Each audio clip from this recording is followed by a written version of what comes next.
Assalamualaikum warahmatullahi wabarakatuh. Saya Yesa Febiola, NPM 2221020193. Saya dari Prodi Hukum Tata Negara kelas E. Di sini saya akan menjelaskan tentang pembatalan nikah, fasakh, dan meninggal dunia. Pengertian pembatalan perkawinan. Batal berarti tidak ada kekuatan, tidak ada nilai. Adanya kesan pembatalan perkawinan ini terjadi karena tidak berfungsinya pengawasan baik dari pihak keluarga atau pejabat berwenang, sehingga perkawinan itu terlanjur terlaksana terkendali setelah itu ditemukan pelanggaran terhadap undang-undang perkawinan atau hukum munakahat. Jika ini terjadi, maka pengadilan agama dapat membatalkan perkawinan tersebut atas permohonan pihak-pihak yang berkepentingan adapun pihak-pihak yang dapat mengajukan pembatalan perkawinan adalah para keluarga dalam garis keturunan lurus ke atas dari suami dan istri dan orang-orang yang memiliki kepentingan langsung terhadap perkawinan tersebut. Adapun syarat-syarat perkawinan, yang pertama yaitu perkawinan harus didasarkan atas persetujuan antara kedua calon mempelai. Yang kedua, untuk melangsungkan perkawinan, seseorang yang belum mencapai umur 21 tahun harus mendapat izin kedua orang tuanya apabila salah satunya telah meninggal dunia atau walinya apabila kedua orang tuanya telah meninggal dunia. Yang ketiga, perkawinan hanya diizinkan jika pihak pria sudah mencapai umur 19 dan pihak wanita sudah mencapai umur 16 tahun. Yang keempat, seorang yang masih terikat tali perkawinan dengan orang lain tidak dapat kawin lagi kecuali memenuhi pasal 3 ayat 2 dan pasal 4. Yang kelima, apabila suami dan istri yang telah cerai kawin lagi dengan yang lain dan bercerai lagi untuk kedua kalinya. Yang keenam, bagi seorang wanita yang putus perkawinannya berlaku jangka waktu tunggu. Adapun syarat-syarat perkawinan.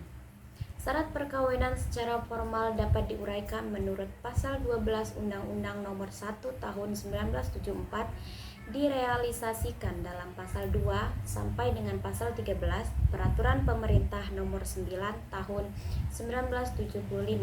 Secara singkat, syarat formal ini dapat diuraikan sebagai berikut.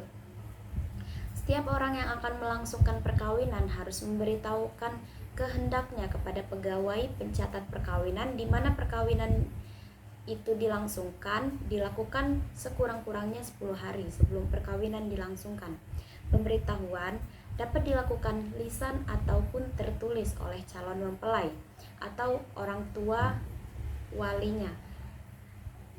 Pemberitahuan itu antara lain memuat nama, umur, agama, tempat tinggal calon mempelai pada pasal 3 sampai dengan 5.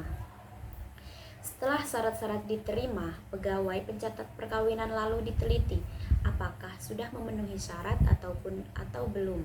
Hasil penelitian ditulis dalam daftar khusus untuk hal tersebut pada pasal 6 sampai pasal 7.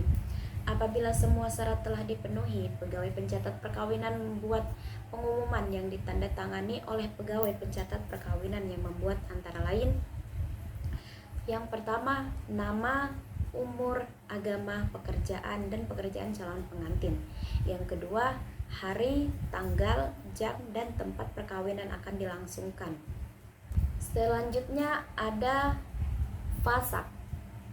Fasakh berasal dari bahasa Arab dari akar kata fasaka yang secara etimologi berarti membatalkan, atau juga fasakh berarti mencabut atau menghapuskan atau membatalkan akad nikah dan melepaskan hubungan yang terjalin antara suami atau istri.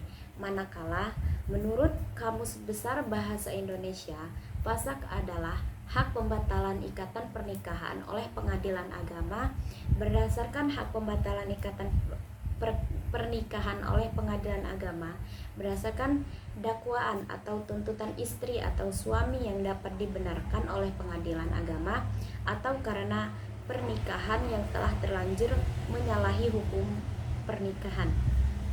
Fasakh nikah bagian dari cara membatalkan pernikahan, baik berasal dari pihak suami atau pihak istri. Atas sebab-sebab tertentu, Islam mengakui bentuk pemutusan pernikahan melalui fasakh. Hukum fasakh boleh disesuaikan dengan keadaan yang menjadi faktor dijatuhkan fasakh. Misalnya fasakh karena catat, karena suami tidak mampu memberi nafkah, karena hilang dalam waktu yang cukup lama, dan karena melanggar perjanjian dalam pernikahan. Salah satu pertimbangan diperbolehkannya fasakh nikah dalam hukum Islam adalah kemaslahatan salah satu atau kedua pihak suami istri. Kajian tentang teori maslahah dalam fasakh nilai cukup sedikit. Para ulama terdahulu hanya menyebutkan dalil-dalil hukum serta sebab-sebab fasakh. Selanjutnya ada dasar hukum fasakh. Pada dasarnya hukum fasakh itu adalah mubah atau boleh, tidak disuruh dan tidak pula dilarang. Dasar pokok dari hukum fasakh ialah seorang atau kedua suami istri merasa dirugikan oleh pihak yang lain dalam perkawinannya karena ia tidak memperbolehkan hak-hak yang telah ditentukan oleh syara sebagai seorang suami atau sebagai seorang istri.